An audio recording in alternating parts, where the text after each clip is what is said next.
When constructing a confidence interval estimate for a population mean, when the standard deviation is known, this is a rare case. You're going to find your calculator feature in the same place as you do when the standard deviation is not known, and this is going to be a z interval, which is right above the t interval. You're going to have both original data or data sets as well as summary statistics as the different types of problem sets that you're going to be given. When you're given an original data set, you're going to notice that when you're looking at the z-interval feature and you input data, now you're going to have sigma because it's asking you for what the population standard deviation is. And with that, you're going to always make sure that you include the units when you're describing sigma.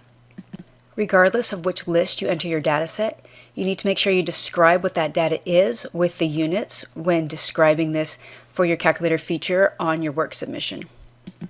As before, the FREQ represents frequency, and this will always stay 1 because each of the data values you are entering into the list will be used only one time. And then your C level, again, is your confidence level as a decimal. Notice here you have an example where the C level is something like 0.98 to represent a 98% confidence level. Your rounding rule when you're given an original data set is going to be the same as it was when you're using a t-interval, which is one place more than the data given. Similarly to the t-interval, you also have the z-interval for summary statistics. In your work submission, when you're using summary statistic, you're going to state that the input is stats. Again, we are still working with the population standard deviation being known to us, so we're going to input that again with units. We are also given sample data, so our x bar is going to be our sample mean with units. Your n is still the number in the sample. And of course, your C level is your confidence level.